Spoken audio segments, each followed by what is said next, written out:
Okay, so we're going to work on the Guardian farm today, but first I just wanted to give you a little bit of an update with the Enderman farm that we worked on last episode. So you'll notice the water curtain is back. I decided to at least set it up for now, and we can change it later. It's pretty easy, just, place some blocks and stuff.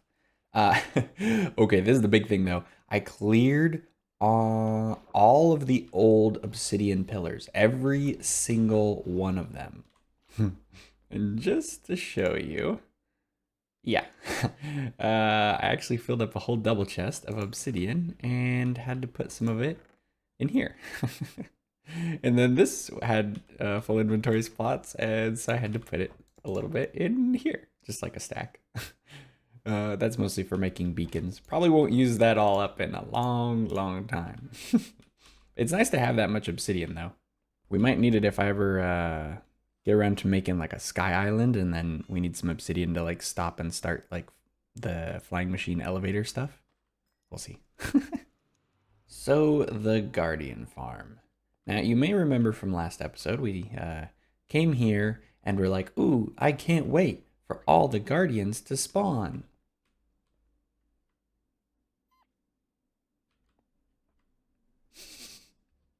Yeah, and so like none really spawned.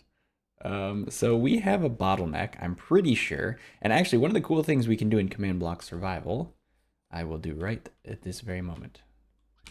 I wish that there was some way to do this in default Minecraft, like vanilla, but we can actually make it so that we can have all of the entities in the farm show up to be glowing. I need redstone though. I don't have any levers.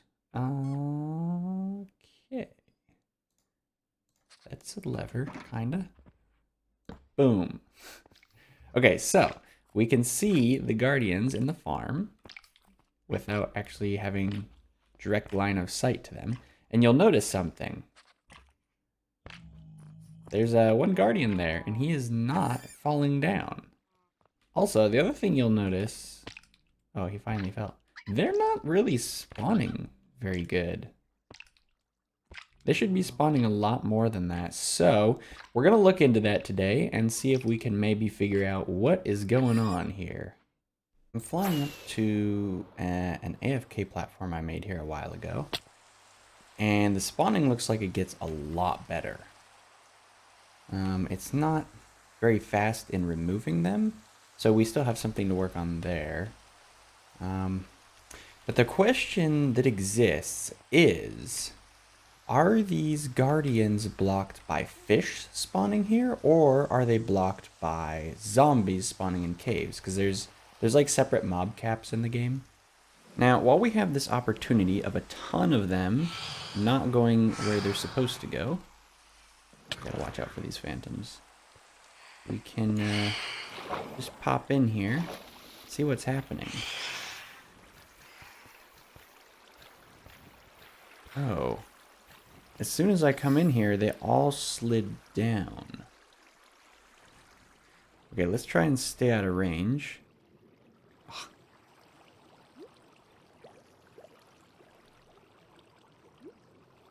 Oh, he died in the lava? Weird. Yeah, so there's a lot of jumping going on. And when they jump, they're not getting pulled by the water, I think. I think what's happening is like this. They're like jumping out of the water and jumping back, which reduces the pull of the water. So we might need to make like this be 2 layers.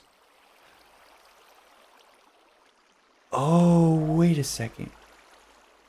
Okay, I might have an idea here. So in preparation for this episode, I was reading about guardian spawning and trying to learn about that kind of stuff. And one thing I found out is guardians actually like light. They will actually move toward it and flock around it.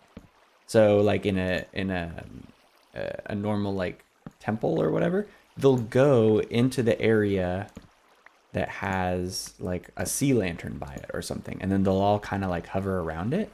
So I'm betting that they're actually trying to get to these torches. So first thing we'll try is we'll just take out these torches, and the only light in here will be the lava. And so hopefully they'll actually try and go towards the lava and then fall into the trap. So we'll see if that helps spawning at all. All right, here we got a bunch of them spawning. Actually, you know what we could do? If we fly down here, I think we can see how they're moving through the system better. Because this is like parallel. Yeah, they're just sitting there. Oh, wait, they're kind of moving towards it, actually. There's still some jumping going on. Yeah, he's just hopping around. Oh, there. So I noticed something in there, and we need a guardian to be able to test this. What we're going to do here is see at what point do the guardians consider themselves on land. Because when they consider themselves on land, that's when they start hopping around. So nothing was spawning over there. I think it would take a long time, really, for something to spawn. So we might just try and snag one of these. Oh, he's getting stuck in the corner. You know, I noticed that that's happening with a too high setup. So if we do this, when does he jump? Oh, he never jumps. Let's extend this a little bit further.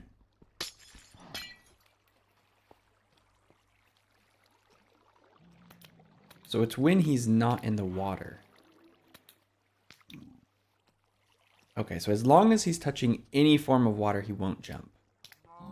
So it's when he's transitioning. Okay, so that is valuable information. So that means the transition point, when they are like going off the edge, this is probably about where they jump. And they start hopping around, and then they don't get pushed by the water. So if we just did something like this. Oh, wait, but then they could drop down on top of it. We might be able to do it down here for the lava at least. Oh my goodness, so many good ideas are happening right now. Okay, we need a fence gate. So you know how they were getting stuck down here? Like if I swim and I'm 1 block tall, I don't get pushed when I'm right here. So they can hang out here. But if I put a fence post here, which they can now be waterlogged, when I first made this farm, that did not exist. But because they can now be waterlogged, we could put a fence post in there, and that might do the trick. So we'll just pop a fence post in there. Oh, do we need to make it actually be a source block? Or does it not matter, actually? Let's try it without it being a source block first. See what happens. Oh, okay. So that guy is just hanging out right here. Alright, so we'll have to go up and check exactly where here is. So he would have got stuck right here. Oh, yeah. I can literally test it, I guess, now that I can swim. Okay, so these have to probably be waterlogged.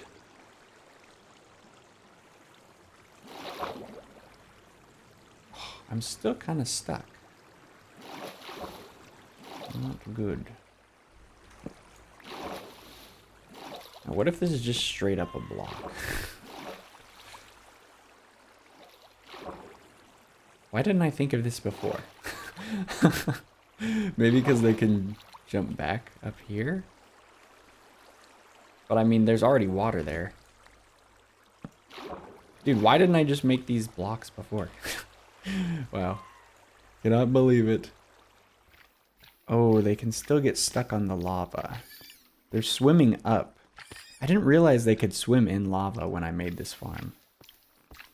And it's caused a bunch of problems. So that might be the next thing. It doesn't look like they're getting stuck in the corners anymore, though. So that is success. So to make the lava smaller, that's actually, believe it or not, kind of easy. So what we need to do is get the lava And actually, we might want to cut this off just while we test. Off the top of my head, I don't remember how far lava spreads in the overworld. Maybe like 4 blocks? But yeah, 4 blocks. And that's pretty thin. Okay, so I snagged all the lava out of there. Now, what we need to do is just count backwards. So if that's 4, 3, 2, 1. Okay, so the source block would be right on top of the glass. So, if we do that, then the blade of lava is going to be thinner. All right, we'll see if they can still swim in that. Oh, I don't think they can swim in it as good. Honestly, didn't really expect. Yeah, they're falling right through. Okay. Dude, that's an easy fix. Oh. Do you see that? Look at that. That could be killing our spawn rates. I'm not sure.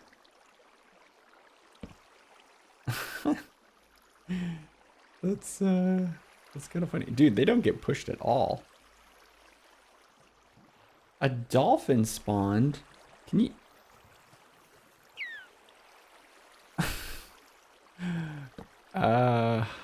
A squid spawned in here? Dude, none of these guys get pushed. Oh my goodness. Okay, so we can't really probably get rid of dolphin, cod, or squid spawns. So that means it is extra important now that we know whether or not guardians are monster mobs or aquatic mobs. So the easy way to test that I came up with is all we have to do is figure out about how high that is above the water and then just go down the opposite way, because we'll be the same distance from the water, but we'll be in the very middle of cave territory. Well, anyway, so let's dig down here and just see whether it is the cave mobs we need to worry about or the aquatic ones. Ooh, lapis. Okay, this is as low as we can go. There is bedrock right here. Okay, I guess this is as low as we can go. We're very far away from the ocean, and not a single guardian is spawning. What that means is I need to light up all these caves down here. Oh my goodness. These things are huge. So I think eventually we'll need to light up the whole area. That takes a long time though, and that's not going to happen this episode, but it's good to know why the spawning has been slowing down. So now I guess we just need to keep working on tunneling them or funneling them through the farm quicker. So I did notice they are still kind of getting stuck on the lava, not to mention they're not dying from it. So what we could do is have the lava pour down a little bit, and that might work. So we place the lava where we did before, wait for it to spread out across there, and then have that go down.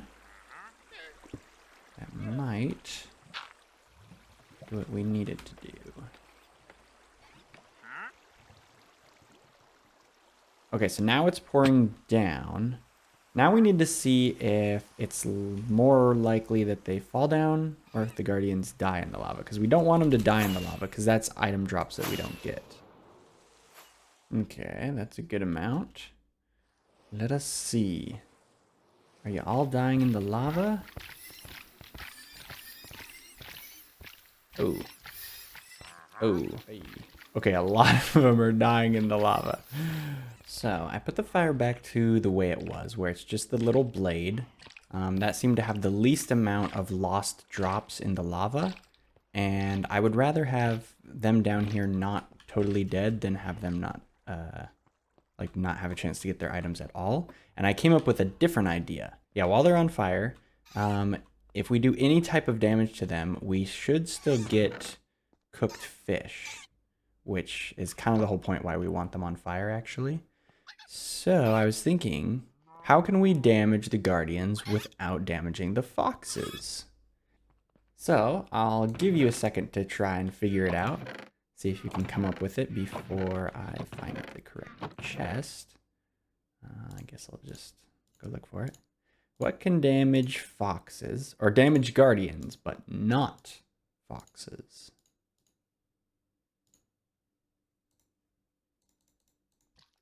Now, the trouble with sweetberry bushes is you have to plant them on dirt. You can't plant them on hoppers. So, what we're gonna have to do probably is we'll need minecart hoppers underneath this. And the foxes will be chill and fine, but then the guardians will die while they're on fire, and we should get cooked cod. That's the plan anyway. There's a lot of guardians up there. Oh, sweet, he got up onto the dirt. So now, where's the other one? Oh, it's down there. Oh. Oh no, wait a second. This is actually a terrible idea. The foxes can pick the sweet berries, and so they'll lose the sword, I think. We need to make sure that we set up a hopper minecart under there quick, though. Because I think as long as there's not an item on the ground, then they won't.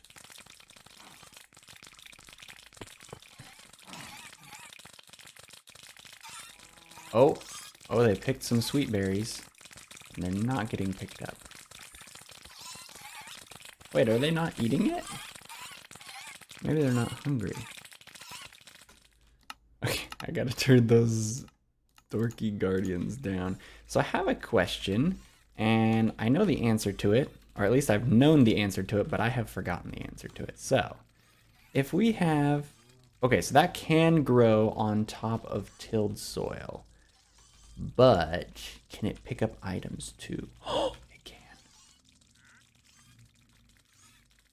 Okay, so I think that's what we're gonna do instead, because the hopper minecart is finicky. We would probably have to run it around in a circle. All right, so we're gonna have to go in here and break. Yeah, see, the sweet berries damage me, but they do not damage the foxes. It's perfect. I honestly have no idea why the foxes weren't picking up the sweet berries on the ground. But it's really great because I need them to hang on to those swords so that they can take the guardians out. Oh, wait a second. This might be good news. Yeah, if we have a line of hoppers, let's say like this, we only need it to go, yeah, be too high for item filters. Ah, sweet, I'm not gonna have to move the floor. Hey, wait a second. I just tilled that. Did the foxes jump on it? Oh, I'm an idiot. I need water for it to stay that way. Oh my goodness. Dude, it's my first day playing Minecraft, okay? Give me a break. Just kidding. Water. So, I think if we just put it where some blue glass is, then, yeah, then it'll kind of look normal. It won't be super obvious that there's just like a water block there. Yeah, you can't even tell at first. Cool. All right, so it's not going to distract from the visible aesthetics from the weird spiral thing that I made a long time ago. I actually still kind of like it because it sort of separates the glass out and it gives the glass like more of a 3D texture. Pretty cool, pretty cool. But now I gotta go replant those sweet berries. Okay. Man, I can't believe I forgot the water. Although, considering the whole jumping thing, I wonder... Those bad boys are gonna be jumping around a lot. This is going to be madness. Oh, I should be careful that they don't just shoot out. That'll be fine. Do they trample the sweet berries or the tilled farmland? Oh. Answer no? What? Oh, he can't jump. He gets slowed by the sweet berries. It's like I'm a genius, but I'm not. And it's on accident. Dude, the spacing on this is like perfect. It's like you know what? I wonder if I meant to do an item filter like a long time ago and I just never got around to it. Because like it's the perfect space for like a 3 distance item filter. There we go. I had it built slightly wrong the first time. So yeah, this will be a 3 distance item filter. So it has the torch there and then the repeater there. But look at that. It literally goes right up to the wall. I didn't have to move it at all. It's like just straight gravel back back behind there, but it's like the perfect distance. It's kind of cool. That seems to be going good, the item filter that is, and the item collection system. Sometimes when they die, actually that was a great example. He died and he wasn't on fire, so I'm pretty sure we just got, yeah, we got some more raw cod. And that's a little bit of a bummer, but it's not that big of a bummer because we have like a whole setup here just to cook cod. So yeah. You know what I'm thinking? Maybe we just get rid of the lava. You know, we might want to put a light source over here just so that the guardians will swim towards it. I don't know if they'll swim towards it if it's like not in the water, but it's worth a try. So in this scenario, I guess we would only get cooked fish if the foxes kill them, because the foxes actually have fire aspect on their swords, which is pretty sweet. But yeah, if they just die normal from the sweet berries, we'll just get uncooked fish. But again, it's not really a problem because we can just cook it up ourselves. You know, that actually creates an interesting trade-off. That means that we only get cooked fish if we're doing the fox method to kill them, the command block that has the foxes kill the guardians. Because the foxes have the fire aspect 2 on their sword. So then they kill them and then we get the cooked cod. But if we're like AFKing way up there or something, we won't get cooked cod and we'll have to cook it later. So there's like an extra benefit to killing them with the foxes, but then there's also the damage that we take. Ooh, I shouldn't be wearing my armor. So we would be taking even more damage if I wasn't wearing armor, but yeah, that creates kind of an interesting trade-off actually. You know, the more I think about it, the more I think that removing the lava is a great idea. Because that was a major source of the bottleneck. Because when they would swim and try and like go up against the current in the lava, they would actually stop others from falling down. So I think that getting rid of the lava actually probably gets rid of a fair portion of the bottleneck. So that's pretty cool. Well, now that we're done troubleshooting, I can get rid of this. Whoops. Turn that to impulse so it'll stack. And I might stash it in here for the future. Just in case we, I don't know, want to improve it even further later or something. Or if we just want to see how much the, you know, lighting up the caves and stuff affects it. Because, oh my goodness, I have a growing list of areas that I need to light up and slab and improve spawn rates and stuff. This is one of many. But I'll have to do that some other time. All right, to finish the episode off, I just AFK'd up here for about an hour. And hopefully we will have got a lot of stuff. Assuming, of course, that we did fix the bottleneck. Whoa, that's a lot of guys. That looks really cool. It's like crystals. All right.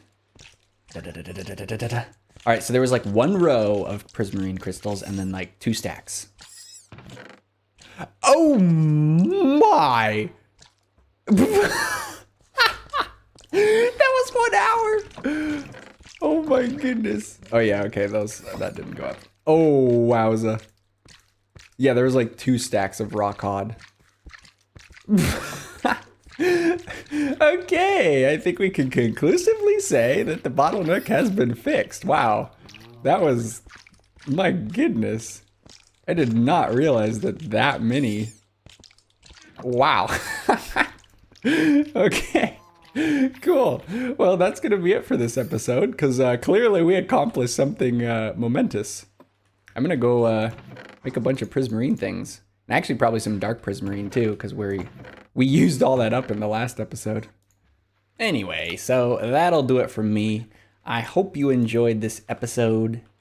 And I can replenish my food source. All right. Catch you next time. Later.